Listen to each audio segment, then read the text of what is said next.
Hi, I'm Shane Nicholas from Fender Musical Instruments. We've been making amplifiers and electric guitars since 1946, but whether you've been playing guitar for a long time or just getting into it, playing guitar is lots of fun. And what we're going to do in this video is we're going to talk about the parts of the guitar, we're going to talk about restringing your guitar, tuning your guitar, maintaining your guitar, and a few basic chords to get you started playing.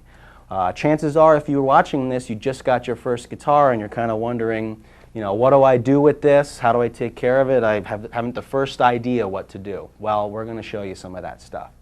Then finally, at the end, we're going to have a band come in and play, and you have the opportunity to jam along with the band and see what we've done applied to a real musical situation.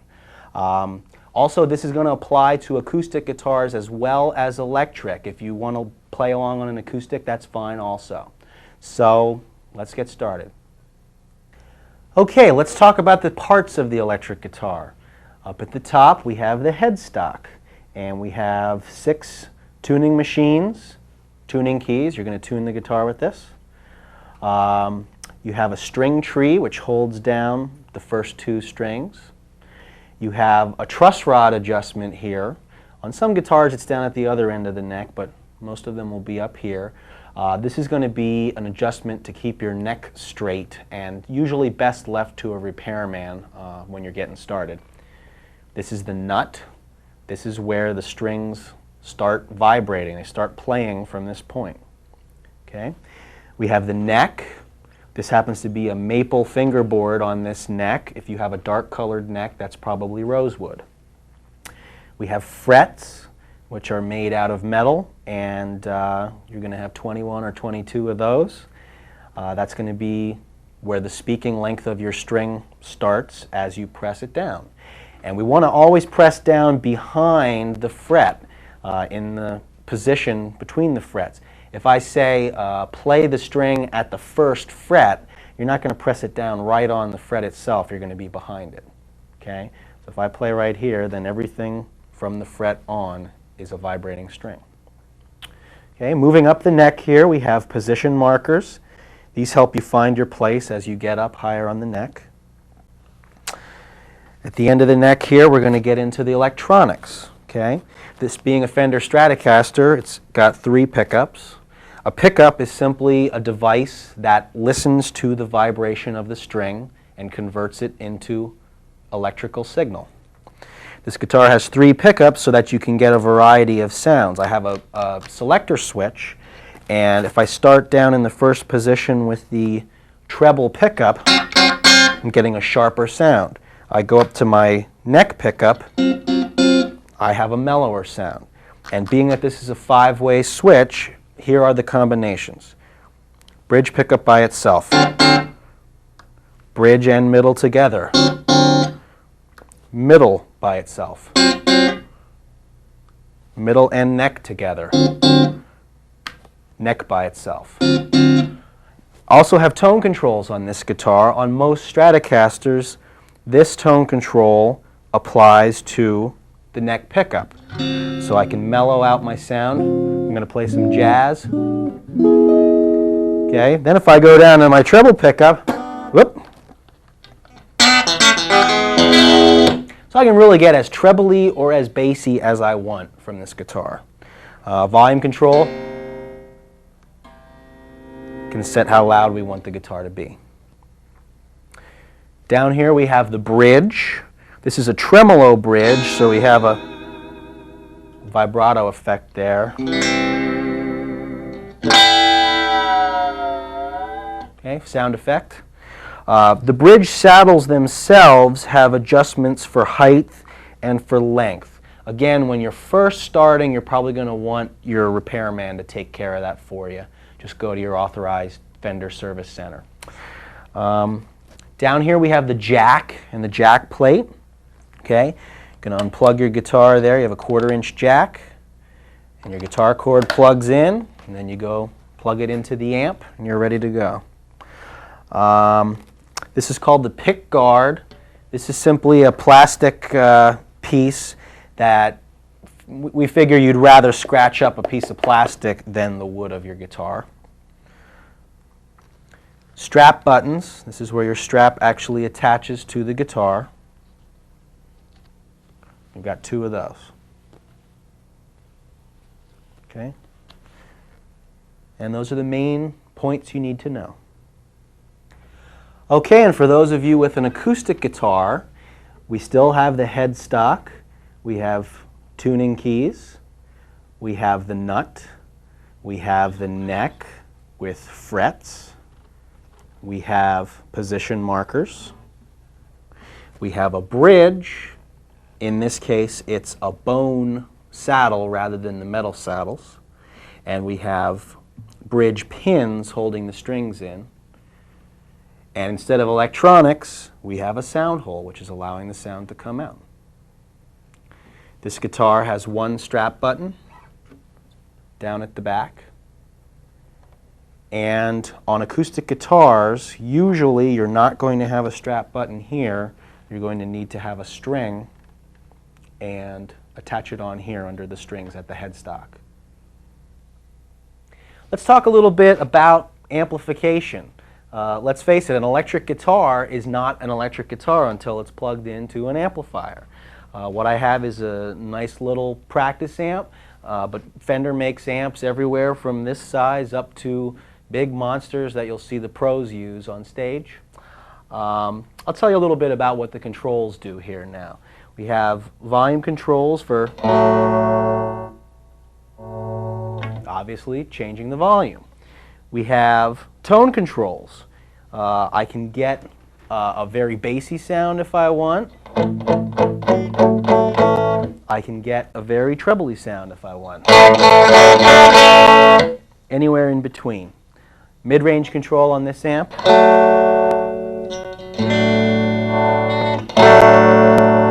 Does the mid-range. Obviously you want to experiment on your own and set them to your taste. You can't hurt anything by setting it wrong. Now, the fun part. Most modern amplifiers have a distortion sound built in. This one happens to have a simple push button that I push it in. There's my distortion.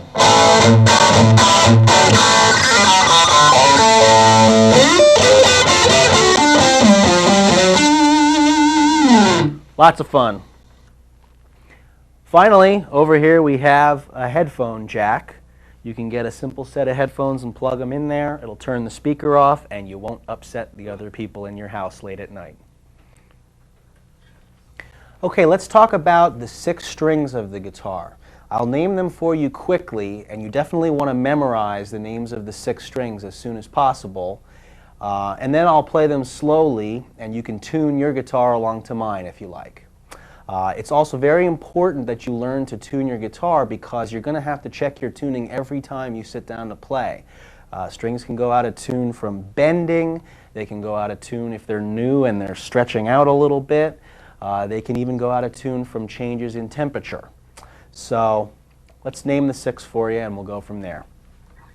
We have the low E, the A, the D, the G, B, and E. That's the high E. If we refer to a high E or a low E, we're not talking about the one that's higher up on the guitar. We're talking the one that's higher in pitch. Okay, now I'll play them slow so you can tune to the tape.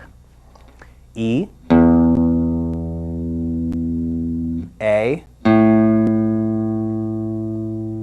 D,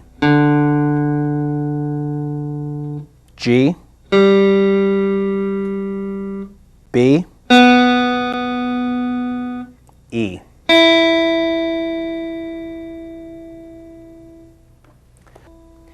Now, suppose you're away from your videotape and you don't have any kind of other tuning device and you want to tune the guitar to itself. Here's how you do it. Now, assuming that your low E is more or less in tune, we can tune the other 5 strings off of that. And here's how you would do that. I have my low E. Now I play the 5th fret on that same low E string. And then I pick the 5th string, the A string, and compare it. It should be the same note. If that A string was a little off, Okay, I can hear that they're not right, so I'm going to need to retune my A string to get it to match what we had here.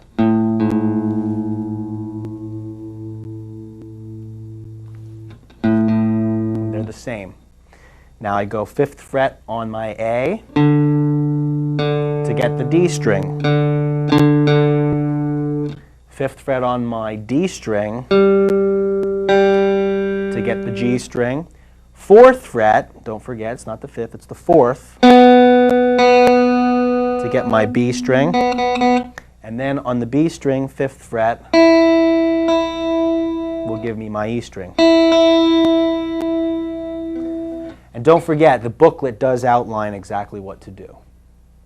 Now, suppose that you have an old pitch pipe or a tuning fork or a teacher who thinks you should tune by that method. You would do it the same way. You would compare your low E note, if it's an E tuning fork, compare it to that note. I don't like to dwell a lot on those methods because nowadays, really the best method is an electronic tuner. Electronic tuners are a great way to easily and precisely tune your guitar. Many years ago, this was an extremely expensive piece of equipment. It's not anymore. It's a little battery-operated device that you can buy very reasonably at any music store. And I'm going to just briefly show you how to use this. Some electronic tuners will automatically switch to each of the 6 strings. So as I go E, it lights up E. When I play my A, it lights up A. Some tuners have a switch that you're going to need to select each string that you're working on. But regardless of that, if you find that your light is going either to the left or the right side of the middle arrow, then you're going to need to tune. So like if I play my high E string, and you see that light is to the left of my arrow, that means that it's flat, and I'm going to need to tune up to get my string to the proper pitch. When I tune up, I get that nice light in the center. Let's do another one. Here's the B string. It's lighting up down here that it knows that I'm playing a B.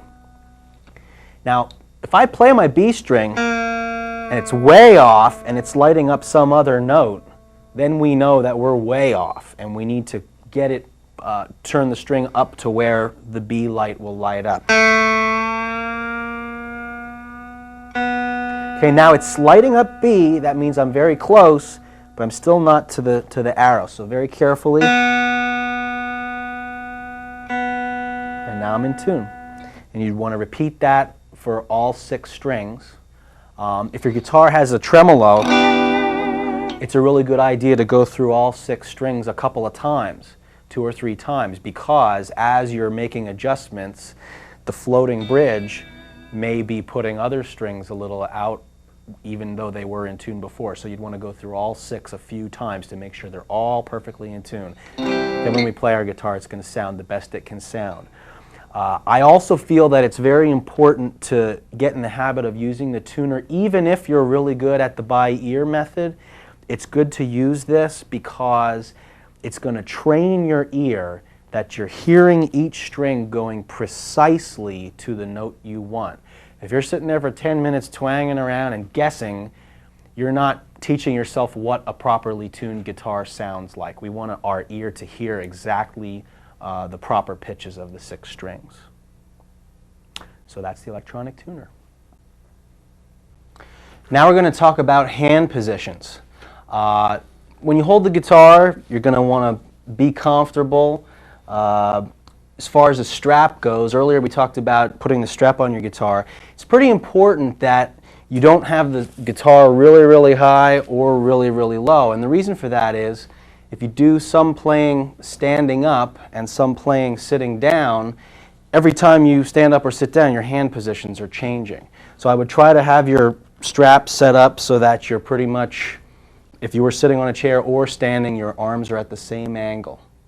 Okay? As far as your arms, you don't want to be where you're like way out in front of the guitar, out in the air trying to play. You want to be kind of in tight and comfortable. You can even rest your hand on the bridge of the guitar if you want. It's comfortable that way. The pick, we're usually going to almost imagine that you're putting a key in the front door of your house or in a car lock. Just holding the pick, and it's real comfortable between your index finger and your thumb. As far as what kind of pick you should use, this shape here, Fender 351 shape it's called, is the most common shape for a pick. I'd recommend a medium pick for most people starting out, but if you want to go invest a few dollars in buying a handful of assorted picks at a store, you can play around with them and try different stuff. So now we've got our hand in there, we're ready to pick. Left hand. Almost like you're grabbing an axe or a shovel or a baseball bat or something. I wouldn't do any real kind of strained motions, at least not when you're first starting. You just want to pretty much grab it. Generally your thumb will be somewhere in the back of the neck, and then you just really naturally grab the strings. If you find yourself playing chords and you're really struggling to hold them down, take a second, take your hand off the guitar, take a deep breath, and then start again. If it's painful or if it's strained, you probably need to rethink what you're doing. And then finally, when you are learning your first chords, which we're going to talk about in a second, you want to make sure that if we're trying to play a first fret position, for instance, that you're not on the fret wire itself, you're behind. Okay, so if I say play a note at the second position, that would be here, not the second fret itself, but behind it. And when you are putting down your fingers on the individual strings to make a chord, you want to make really sure that you don't hear this kind of sound. A dead sound. You want that note to be ringing out clear. And as I play a chord, every single note is all ringing out clear. You don't have any dead things happening. If you hear that sound, that means that one of your fingers is bumping another string where it shouldn't be, or you're playing on top of the fret wire itself rather than where it should be in position. Now I'm going to show you how to play a few simple chords on the guitar. The first chord we're going to do is an open position E chord. Turn my volume up. Open position means that there are some open strings involved with the chord. I'm really only in this chord holding down 3 fretted notes, and then I'm playing 3 other notes open string. The notes in the E chord are bottom E, low E, your A string fretted at the 2nd fret with the middle finger,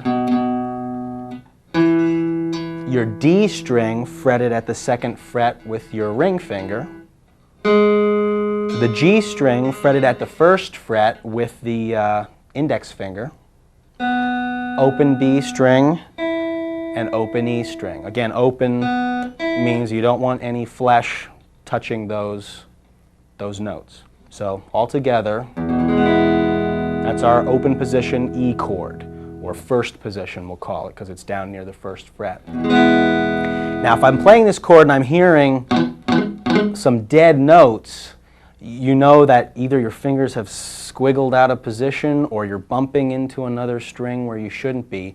Go back and make sure that you're in position on those strings. Next we'll do the A chord. The A chord is another open position chord.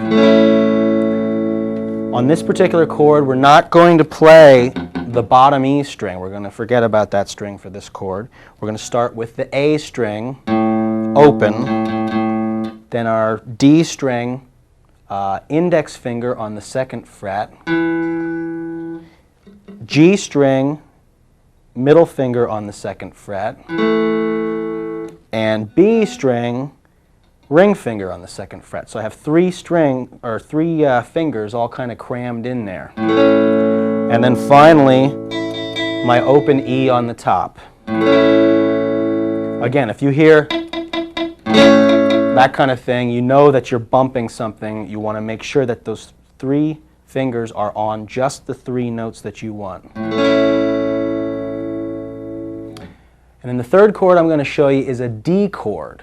This is a chord that we're going to use 3 fretted notes and 1 open string. We're going to forget the bottom 2 strings, and we're going to start with the D string, open. We're going to put our index finger 2nd fret on the G string. We're going to put our ring finger on the 3rd fret of the B string, and then we're going to put our middle finger on the high E string at the 2nd fret. And these chords are all outlined in your booklet. You can use the chord diagram to look really clearly what note has to be there. Okay? So now that we have our E, our A, and our D chords, we're going to think about using them in a song. There's been lots of songs written with just 3 chords. It's really amazing, and I would encourage you to get a chord book or a book by a band that you like or a singer that you like, and chances are you're going to find some songs that have an A, D, and an E chord in them, and you can play really easily.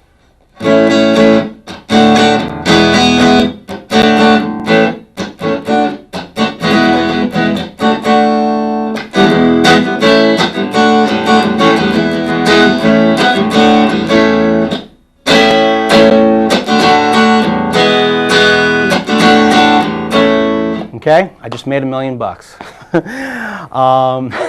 As far as rhythm, over here, remember we're strumming with the pick. When you're learning to play a rhythm, the first thing you're going to do is probably just strum 2 times or 4 times on each chord and then switch to the next chord. So imagine you're walking down the street. You're probably not going to have any one step be a lot faster or a lot slower than the other step. They're going to be all the same space apart from each other. And when you're learning to play rhythm guitar, regardless of what tempo you're at, you want to be all the beats spaced evenly apart, and that's how you learn to play a straight rhythm. One of the things that people have problems with when they're first learning to play a bunch of chords is that as they're changing chords, they feel like they need to slow down so that they have time to get on to the next chord. Okay, so once you get comfortable playing the individual chords, then you can start to get in the habit of changing them in time by almost cheating a little bit. You're actually, as you're switching to the next chord, you're still strumming. Okay, so if I want to play, remember we're walking down the street, we have our rhythm going, and I'm playing. Okay, I don't want to hear.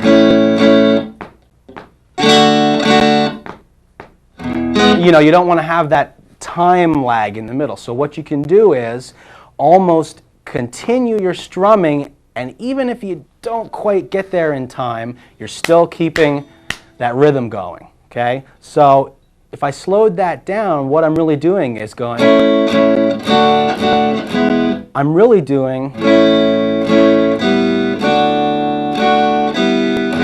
there's that little sneaky extra just open strings in the middle that you're not really playing on purpose, but it is in there as long as you keep that rhythm going.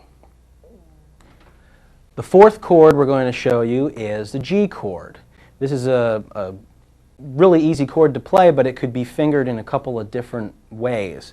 I usually play it with ring finger, middle finger, and then the pinky on the top string, and have the 3 middle notes in the center. Refer to your booklet for the exact diagram of which notes we're playing here.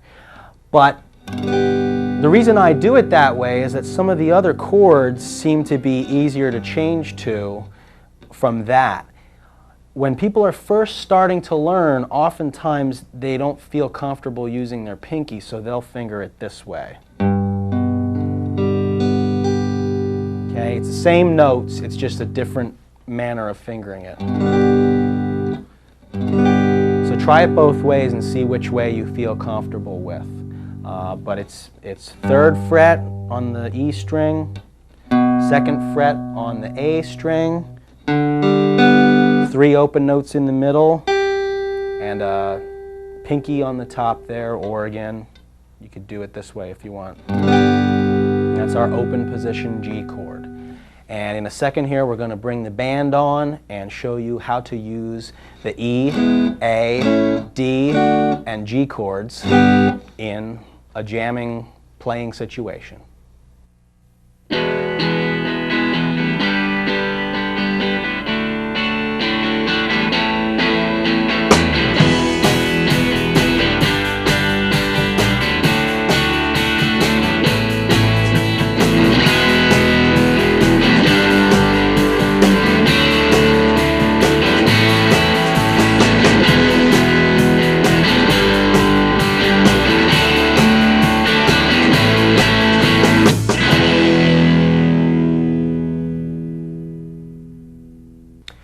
We've talked about a few of the common open chords, such as A, D, E, and I'm going to show you the minor versions of these. These have been major chords. When you play a minor chord, it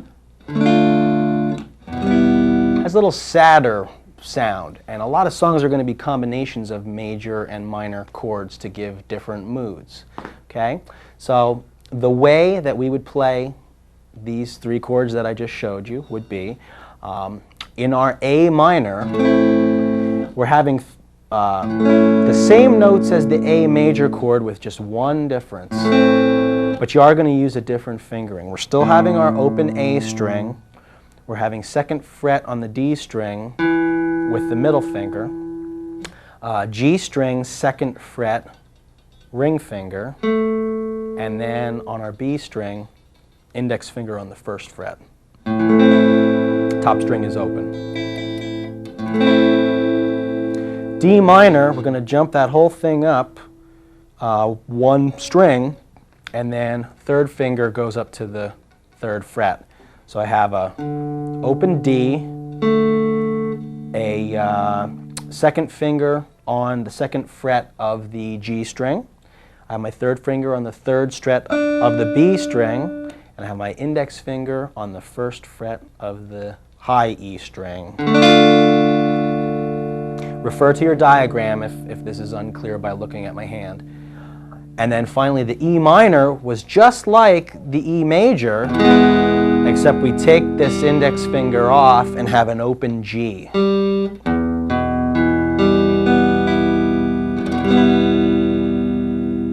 There's been thousands of songs written with just these few chords, you know.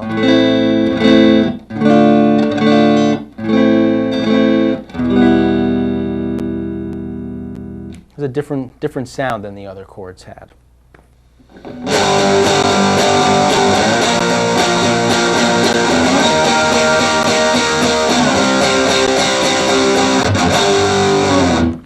Okay, now we're on distortion on the amp and we're playing power chords. And I'm going to explain how this is done. Power chord simply means a very simple chord that's easy to play but has a lot of power to it. And certainly putting the distortion on the amp helps with that. And I'm going to show you what I was doing there. Starting out with the index finger on my low E string, and I'm playing at the 3rd fret, which happens to be a G note. Then at the 5th fret, I'm playing my A string with my 3rd finger, my ring finger.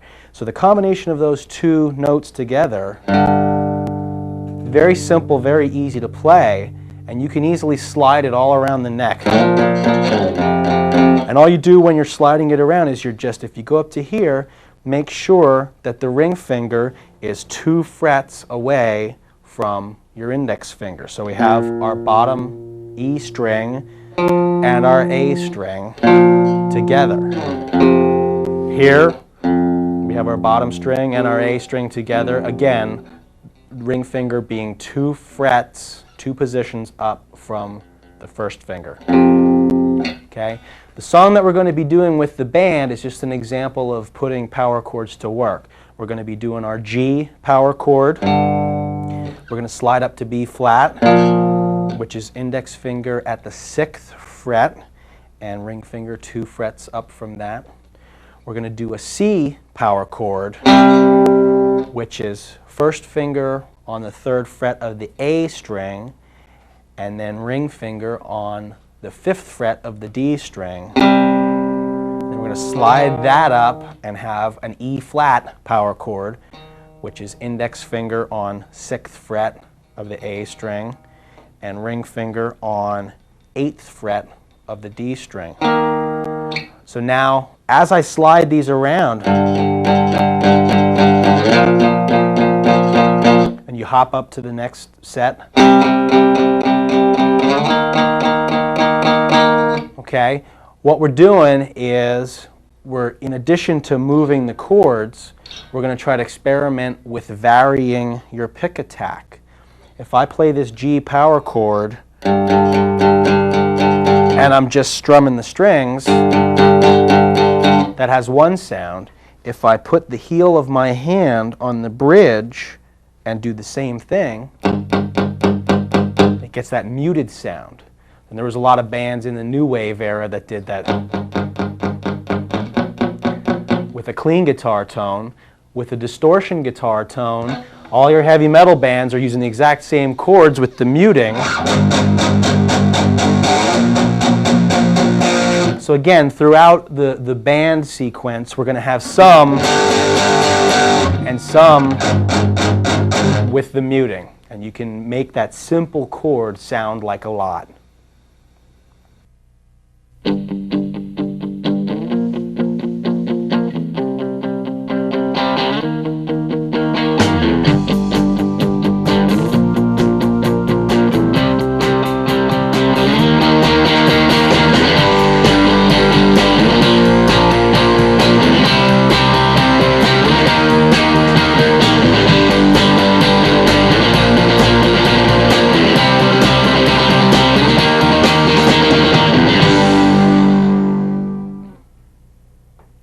Now we're going to talk about maintaining your guitar. An electric guitar or an acoustic guitar is made out of wood, and it's going to be affected by things like temperature and humidity, and these may change the playability of the guitar. When someone talks about a guitar having a good action, what they mean is that the strings are easy to press down to the frets. If you have a guitar that the strings are very high, we're going to call that a high action. It's going to be physically very difficult for you to play that instrument. So you want it to be set up with a good action, meaning the strings are fairly close to the frets, that it is easy for you to press the notes down. And let's face it, if you're a beginner, you don't need to make it any harder than it has to be. You want to enjoy yourself playing the guitar.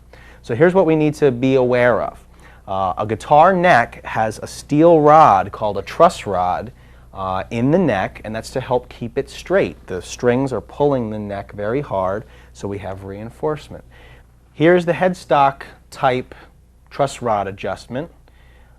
On some guitars, your truss rod nut will be there.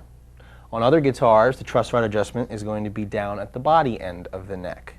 On an acoustic guitar, you're going to have usually a round sound hole with a little Allen wrench socket inside there. That would be your truss rod adjustment on that. But this is going to allow us to adjust the straightness of the neck against the pull of the strings. And how you would know that it's time for that adjustment would be, suppose your guitar is playing fine and you really like the way it plays, and then 4 months or 6 months down the road, whatever the case may be, something has changed. It doesn't play the same way. It doesn't have the same action that it did before. That's probably time to take it to your authorized dealer and have them adjust it for you. A good rule of thumb also in regards to temperature and humidity is don't let the guitar sleep anywhere that you wouldn't sleep.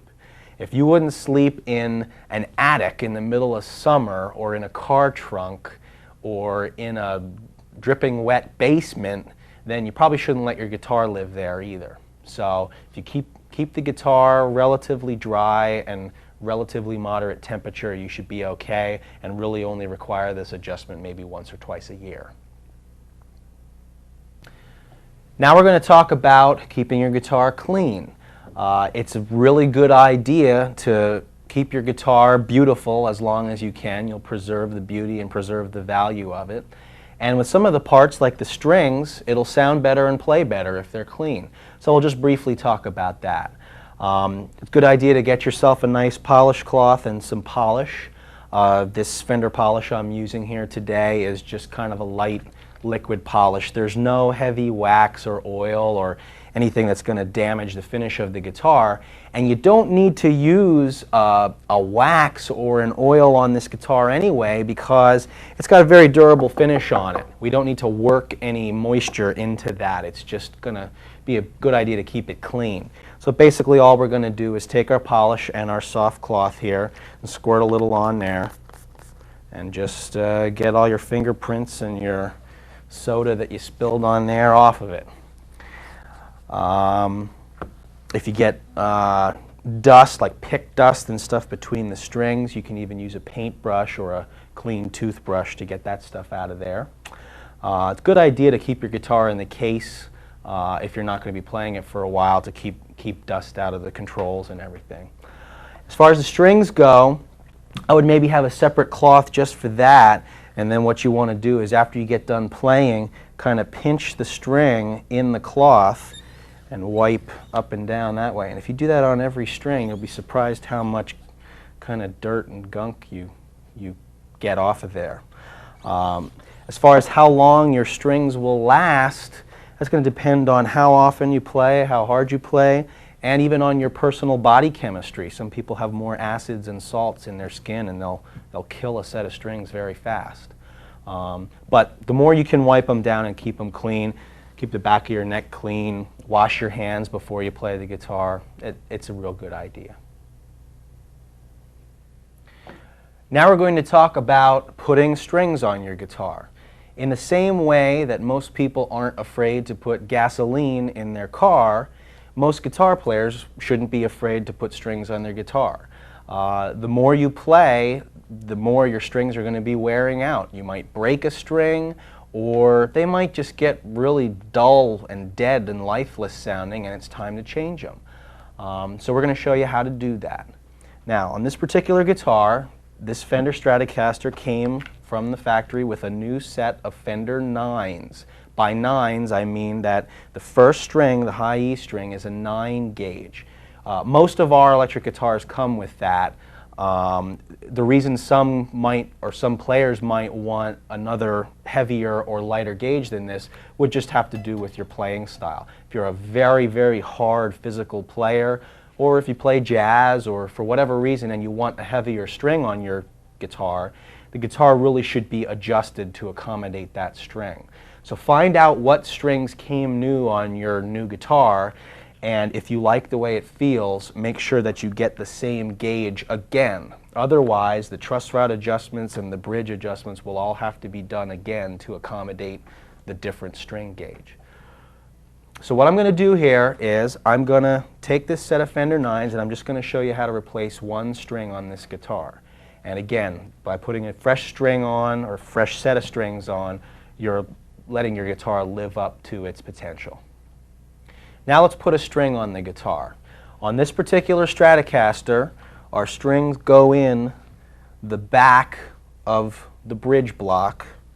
They go through, over the top of the bridge saddles, up the neck, through the nut slots.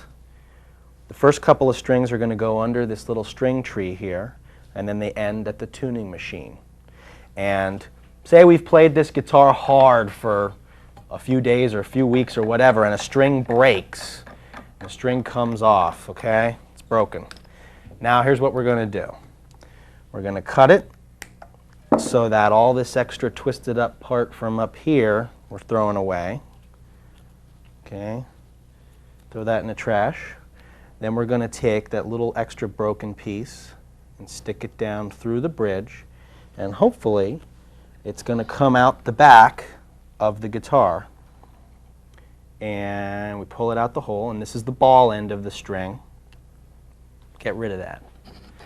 Now, since that was the first string in this particular pack of strings, that is a 9 gauge. That is my high E string. I'm going to take that string out of the pack. It's all coiled up, and you want to really gently uncoil it. If you're too rough with that when it's coiled up, you'll get a bad kink or a bend in the string. Okay, so I have my string, my fresh string. Now I'm going to flip the guitar over again and stick the string in the hole. It goes through the bridge block and up out the top again. And I'm going to pull it so we know it's all the way through. And I'm going to keep some tension on it so I don't disturb the ball end. And we're going to come up here. This particular guitar has slotted tuners. If your guitar does not have this type, don't worry, we'll get to you next. So on this particular guitar, we have a slotted tuner. I want to mentally add the distance of 2 tuners onto the length of this string and then clip it off. So I'm going to clip that off there. And then on this particular guitar with the slotted tuner, all I have to do is stick it down all the way down in the hole, give it a little kink here, come around the side. Make sure it goes around that way. If you go around the other way, you're going to have a problem. So come straight out the same way the other ones are, under the string tree, in the slot. And you notice I've still maintained some tension here because I don't want that ball end at the other end rattling around in there. I want it to be pulled firm. Now, this is my excess string. I'm going to take my string winder and I'm going to put it on the tuning knob, tuning key there, and start winding it up. You can do this without the string winder just by hand, but it takes forever. And this is really a very inexpensive piece of gear. I would say if you don't have this, you're in trouble.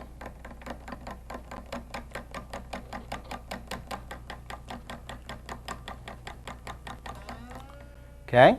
As I feel the string starting to get taut, then I'm going to want to go and use my tuning method and get it up to pitch. Okay, now that we're pretty close to in pitch, I'm going to take the string and stretch it. Kind of a gentle firmness, if that makes any sense. You want to just give it a little tug all the way up the length of the string. And what that's doing is that's taking a lot of the stretch out of the new string. If you didn't do that, it would take your guitar a day or two to stop stretching strings. So we want to stretch them out right away. Okay? Now that we've got our string replaced and we've basically stretched it out and tuned it up approximately to pitch, now we're going to go and hook up our electronic tuner and tune that string perfectly. And we're going to, if the string's a little flat, again, you tune it up so that it's right in the center on your tuner and it's lighting up okay under the letter E. If I'm playing my E string and some other light lights up, then we're way off. So we want to make sure it's an E and tune to pitch. And then go and tune all the other 5 strings, because even if they were perfectly in tune before you broke the string, they're probably not in tune now. You might have bumped the tuners or the bridge could have settled a little while you were working on the guitar. So tune all 6 after you even replace 1 string. It's a very good idea also that usually when you're going to change your strings, if you were going to change the whole set, don't take all 6 off. The reason I say that is because if you do one at a time, one at a time, one at a time, then all the other 5 are basically in tune and you have something to refer to. And it's a lot easier to keep the guitar in adjustment if you change one at a time. Now let's look at the other common type of tuning machine. Most Fender guitars either have the slotted type or this type here. And I'll show you how to put the string on this. It's a little trickier, but you do it a few times and no problem. We're going to go in the hole in the side of the tuner and pull it through. And then what we want to try to do is, because we want to have at least a few wraps around the post, we're going to try to leave some slack here. You know, imagine, you know, it's maybe another hand's distance above the neck. I'm going to come down here, and I'm going to make sure that my hole is crossways with the neck, and I'm going to pull the string underneath and then over the top of that string. I made a hard kink in it just there. Okay? Then we bring this back around, string tree and the nut. Now I have a real good kink in the string here, and it's all locked in. Then I'm going to be able to tune that up to pitch. And if you've done it right, the string is winding downwards from the hole. Okay, it's important that it goes down and doesn't wind up. So now we've got it roughly up to tension. If you've done it right and you got that kink in there, you should be able to take your side cutters and clip that string real close to the peg, and now there's no sharp edge sticking out for me to cut myself. If you poke yourself on a sharp string, you'll never forget it. Now for those of you with an acoustic guitar, I'll show you how to put a new string on that.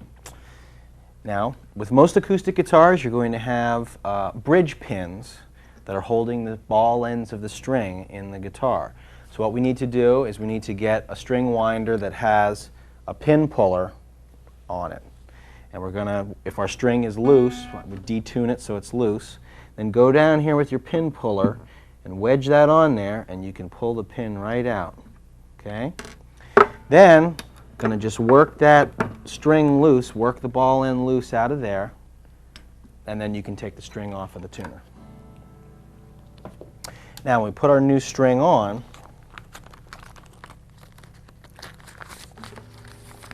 make sure you get them in the right order. This happens to be a 12 gauge on the high E string. Uncoil it gently. And then you're going to want to put the ball in right in the hole, and then with your pin, kind of push it down in. And the pin has a groove on one side that's going to correspond with the string. So we're going to push it down into the hole as far as it goes and hold it there with your thumb. Give it a little tug to make sure that that ball end is seated up against the bottom of the plastic pin. Now, while still holding your thumb there and jiggling it just to be safe, we're going to come up to the tuning machine. On a guitar that has 3 and 3 tuners, you'll notice that 3 of the strings go on this side of the post, and the other 3 strings go on that side of the post. Make sure that you don't mess it up and go to the wrong side of the post, because if you have them all strung on the wrong sides, you're going to have a hard time tuning. Now we're going to put the string in the hole. We have our tuner lined up so the hole is crossways with the neck. Put the string in, leave some slack, you know, maybe like a hand's distance over the fretboard. Then come down here, and you're going to put a hard kink in the string. You're going to bring it around the top of the tuner, around the upper side of the tuning post, but under the string, and then kink it over. Okay? Now, we're going to lay our string in the nut, and if we've done it right, we have a nice hard kink there that's holding the string. It's locking it there. And now I can take my string winder, reel in the slack, and you want to reel it in so that it's spiraling downwards from the hole, downwards toward the wood. And then once we have that string tuned up to pitch, or at least close to pitch, I can clip off with my side cutters real close.